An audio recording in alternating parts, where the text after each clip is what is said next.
Hey there, YouTube. Apologize if this video is a little bit shaky. It is me that is recording, just plain old Aaron.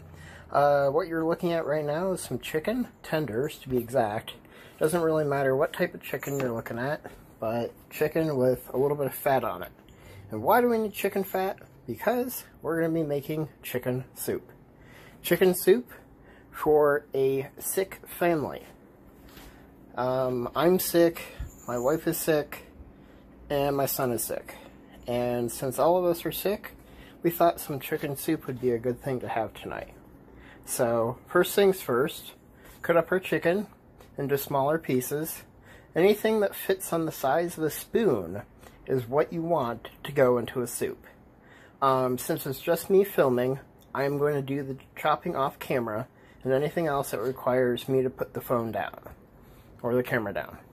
Always wear gloves when you cut up any kind of raw meat, and it really would help with keeping, the stuff out of your fingernails and such like that. So, alright, I will pick it up in a few. Alright, so a couple of things to take note of here. One, the type of knife I'm using. This is a very nice, very expensive knife. I got this as a wedding present to myself. So that was the only way I was able to afford such a beautiful knife. This is not needed to cook. I want to be very clear about that. However, something that is extremely helpful is putting a mat or a wet paper towel underneath your cutting board. This particular mat, we definitely have been able to clean it up with sanitizer. Obviously, you can see chicken there on it. So we will definitely be doing that after this particular usage. So, let's go on to our soup. You can see in the pot, chicken cut up to relatively as close to bite size as you can get. Alright, I need some oil or butter. And I'm going to choose oil this time. It's a little bit of light tasting olive oil. Hold on a sec. Brand doesn't really matter too much. Whatever is, what you guys prefer. We personally prefer a light tasting olive oil. It doesn't have such a heavy pomace, taste to it. And it's still great and healthy to cook with. So, how much olive oil to put in? Well, not all that much. That's about it. I think I put in maybe a tablespoon at the most. Alright, I'm going to clean up this mess because you always want to clean as you go, especially when dealing with raw meats, like raw poultry that needs to be cooked, to my knowledge, to 165 degrees. So, I don't want to get salmonella poisoning, so I am going to clean all this stuff up, and I'll be right back. Okay, so I have cleaned up the area. We are ready to get started cooking. And one of the biggest things I always try to do is try to make sure to coat the chicken in the oil before turning on your pan. Yeah, it will congeal the oil just a little bit, but in the long run, it's better to have the oil on the chicken than have it be dry. Alright. I will be adding seasonings to the chicken now, because if you add seasonings after it's been cooked, you don't get the infused flavor, or the flavor infused into the chicken itself. So, what we have today is my trio, and if you haven't seen the video on this one, I strongly suggest you pause this video, take a look at that one, so you can at least see how this is made. It's a combination of my mix, ground coriander, and paprika. Now the My Mix is is my own personal selection of different spices. I wouldn't call them herbs, call them spices. And the ratio is all in the video. So, what else do we have? I'm using solely dry products, just because they stay on the shelves so much longer. I don't cook near as often, and it works out really well for me. So, I have thyme leaves, marjoram, tarragon leaves, basil, and my secret ingredient, dry lemon. It's something that I purchased at a Middle Eastern store. They call it Omani, Omani, I believe. I'm not sure exactly the pronunciation on that one, but adding a little bit of dry lemon to it gives the phlegm and the mucus in your system a chance to break up a little bit better. And it's great for when you're sick. So if you don't have it, that's fine. Just a little bit of lemon juice. It's not going to taste quite the same because it's going to be a little bit more sour, but same kind of thing. And then I personally never ever cook with water. Always with a base. And I prefer bases over to bouillons just because they have less salt. This is my normal brand that I get. I think this one was purchased at Costco since it's the big size. This is a normal size that I usually have.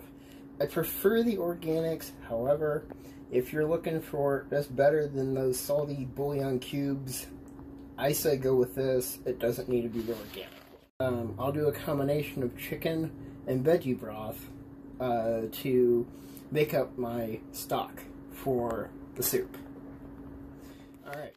Alright, first off with the trio, since it has my mix in it, and quite a few other herbs, or seasonings, I guess you would call them, that you can put in large quantities, that's perfectly fine. I would suggest giving the entire area a nice light coating. You can kind of see it's a little heavier in spots, but I'm not coating the entire area. Up next is thyme. This is in for my son. He loves thyme. I'm not quite a fan of it as he is, but it helps him when he's sick, so I'm happy. Alright, marjoram is next. I generally put this in most everything poultry I make. Next up is tarragon. When tarragon is dry, it has a completely different flavor profile than when it is not. When it is not dry, it tastes like licorice. When it's dry, it gives a very sweet taste. So, if you like a nice sweetened, traditional Campbell's chicken soup, then I say go for it. Add as much as you like.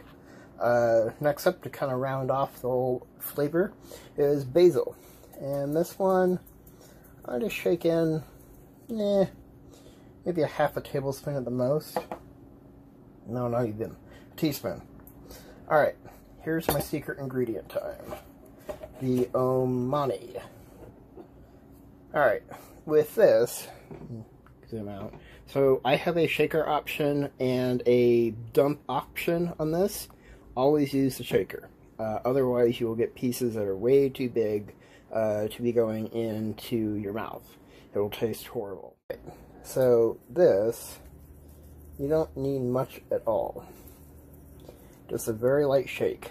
I would say no more than a quarter of a teaspoon at the most. Well, actually, next step is to mix and get it going. Since I have trouble mixing while doing this filming, I am going to put you guys down and I will be right back. Okay, so we were all mixed up, but I forgot two very important seasonings. Salt. I use iodized salt for when it comes to sickness. It has the iodine that you need, and you generally aren't eating as many things with natural sources of iodine in it, so I choose iodized salt. I have many other different types of salts. There should be a video either out already or coming out soon on my different types of salts, their uses, and what they're best for, but we're sticking with just plain salt. Alright, and the next up is some ground pepper. I prefer pepper mill. You can be able to grind it yourself. It's much more fragrant. I will be right back. Alright, so pepper and the salt has all mixed in, and we are starting to cook. So, my personal stove is gas. Electric is just fine. I personally prefer gas, but that's just because you have instant hot and instant off, or cold. For this, You don't need to turn it quite all the way up. So I'd say medium high, number 8, number 7, whatever you guys have as your numbers or your settings. So, alright, we will be back when this thing actually starts to sizzle. Actually, in the meantime, while we're waiting for that to sizzle, let's go ahead and mix up our bases. So, I start off with, I believe it's 1 teaspoon per, 1 teaspoon per cup. And yes, I'm using a fork and not a teaspoon or a tablespoon. That looks to be about a tablespoon and a half to me. And I should have started with the vegetable first, because you can mix vegetable and chicken, but you can't mix chicken into vegetable. So let me get another fork, or a small spoon. Alright, this is just for flavor. This is not necessary at all. You can totally make the soup without any of this. It's almost gone, so it's a little hard to get out. Anyways, you only need probably about a teaspoon at the most. You're looking for adding body to your soup, and that is it. Alright, use really, really warm water, so let your water faucet run until it gets nice and hot. And then go ahead and fill up most of the way up, and we will be back to that in a few, but I'm hearing sizzling. So, we should have chicken, yep, starting to get white. Let's make sure you guys can see it too. There we go. Like I said, I'm filming all this by myself. So we have chicken starting to get white on some sides, but not all sides. So we're going to let that go until it's nice and white on all sides. So I'm going to pause, and you'll be back in a few. Okay, so we've added water to our base, and I've started to stir just a bit, and one of the key things here is try to get all the base melted. It's going to be kind of hard because you're concentrating the base right now, so it's not going to want to melt all the way. But keep stirring with your fork until you feel next to no clumps down on the bottom. You can always stir it every so often. Yep, we got a few clumps left. And really stir it around there. Get as many of those clumps as you can. I'm going to pause until we got them all.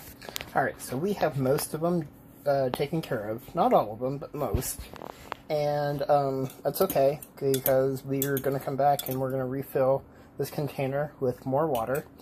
And by the time it's done in the pot, it'll all come together, and we will have perfect chicken soup. So, I turned mine off because we were right at doneness for me. And you see a little tiny bit of pink here and there on the outsides. That's okay, because you're going to continue your cooking process when you pour your liquid in. So, here we go. If it's nice and warm, there we go. Now you can see. If it's nice and warm, you can be able to have a nice sizzle, but mine's not all that warm, and that's okay. Alright, let's mix about what we have in the pot. There we go. Now we do have enough liquid in there to barely cover that chicken, and that's perfect. That's exactly what we want. Now we will let it finish cooking until it all comes up to a nice good simmer. But we have a few things to add in the meantime. One being which, the rest of the base. So, I'm going to refill this and fill it up to about the 3/4 mark again, and then we'll figure out if that's enough. Alright, so off camera I refilled, and I took some measurements, and based on the amount of base that we added, I'm going to need about 6 cups of total broth. And as you can see, that's alright, because we need to refill it yet another time. And this is a 2-cup measure, just to let you guys know. So, I'm going to refill it, and that should take care of the rest of the base. Alright, this time I really stirred the heck out of it right before I added in the rest of the water. I added in maybe half a cup at the most, and I stirred the heck out of it to make sure that the base was all mixed up. Alright, let's go ahead and pour it in, and like I said, I'm doing all this one person here, so... Alright, that should equal out to about 6 cups. Now, our fire, if it's not, should be up to high. Since we added in cold liquid, or, well, as hot as we could get liquid, then obviously we're going to lower the temperature of the pot and the chicken. So we want to make sure we get it back up to a nice good boil. And if you have tomatoes and you want to add tomatoes at this point, I would say this is the perfect time to add them. Also, if you have raw carrots, raw onion, I would have said, if you had raw onion, we don't, but if you had raw onion, I would say to mix that in with the chicken as you're cooking the chicken, because the more you cook the onion, the sweeter it gets and better it tastes. So I'm going to open up some cans and we're going to stick some in there. Alright, so a little tip when it comes to cans, don't cut it all the way. Leave a tiny little bit, and you barely see that tiny little bit left. And then come in, there we go, with a bottle opener, or a can opener, and then use that to pull your lid up. And then, if you did it right, you can have the lid come right off by just twisting it a little bit. I personally use a fire roasted tomato. I find it sweeter. It adds a lot more flavor. This particular one was a organic variety. I think, what, Mirror Glen organic, and always do diced. Again, anything the size of the spoon should be what's going in your soup. And you don't need to do tomatoes in your soup. I personally like it. It adds a bit of body and it adds a bit of sweetness to it, to me. Now the rest of my cans, or the rest of my vegetables, I mean, are canned vegetables. So because they were already cooked in the can, that's how canning works, if you didn't know. That was just the can going, or the lid going into the can of the tomatoes. Anyways, so if you didn't know, canning process happens, and you end up cooking your vegetables. So, since my vegetables are already cooked, they'll go in at the very last bit, because otherwise you're going to get soggy, mushy, and probably break apart on me. So, I will come back when we're at a boil. I would like to say one thing. If you have a time crunch, which I can't imagine who doesn't, put a lid on it, it boils faster. Alright, so once you're at a full boil, which we were, let me turn it to a... Alright, so once you're at a full boil, remove your lid carefully, and then reduce it down to about medium, so that you can still have it simmer, but at the same time you're not overcooking your chicken, and you're not taking your flavors that you took so long to create just to be ruined. So whatever's a nice simmer on your stove, for me it's a little bit under half, or a little bit more. I'll let you know when we get there. Alright, so we are at a nice slow simmer. As slow as I can get it on this particular stove. Anyways, next important thing to talk about is choice of noodle. Or if you want to do a noodle at all, you could do a grain, like rice. If you want a little extra protein in there, you can even do some quinoa. Either way, you do a noodle or quinoa or rice. Any which way, do not cook it, then add it to your pot. It will cause what's known as ballooning, and It'll basically make your rice and your quinoa or your noodle really, really, really big. And it will suck up all of the broth that we made. So, what you end up doing is you cook your rice, your noodles, or whatever separate. Always remember, try to cut up those noodles into something nice and small, something that'll fit on the size of a spoon, and then have it in a small bowl so that people can put in as much or as little as they want. You put it into the bottom of the bowl, and then you pour your soup on top, and believe me, it'll be hot unless you added like more rice than you added soup. It should be hot by the time you are serving and you are consuming. So, let's get to that point. Alright, we're at the part where it's most fun for me. Sadly, not really easy to do this properly when it's just me filming. So, what we're going to do is take 2 spoons. I have a teaspoon and a tablespoon, but whatever. Any of it works. Take your tasting spoon, which is the spoon that you are going to taste with. Give it a good stir. Get broth.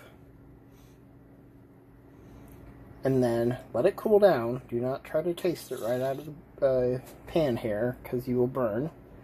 And see what the taste is like. Not easy to do one-handed. Hold on. Alright, I think I added correct. So that was 6 cups of water to a tablespoon and a half of chicken base and a teaspoon of veggie base. If you want to do all chicken base, just add an extra teaspoon of chicken base and you should be okay. Any which way, what your second spoon was for is if you needed to go back and taste again. That's when, this is impossible if I'm doing it just me, you take your other spoon, the one that you did not taste with, and you pour it over into your tasting spoon. Not over the pot, because that will sure as heck spill, and you've defeated the purpose of having another spoon.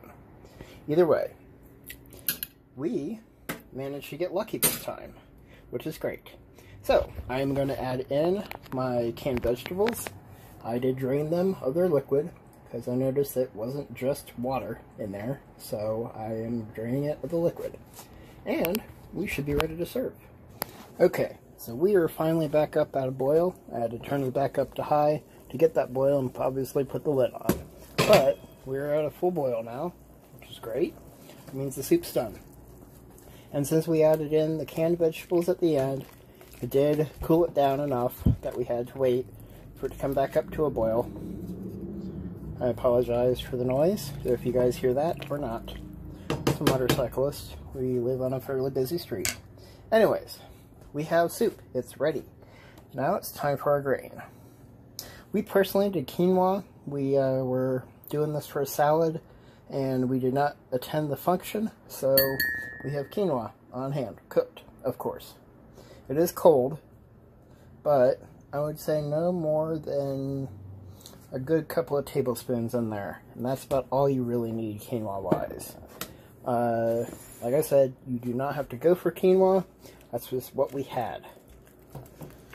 So, when it comes to getting the proper ladle, for one, don't hold back here, choke up on it, and hold it so that you can be able to get a very good control on your ladle. So, notice we have a lot of carrot, a lot of pea, a lot of tomato, and a lot of chicken.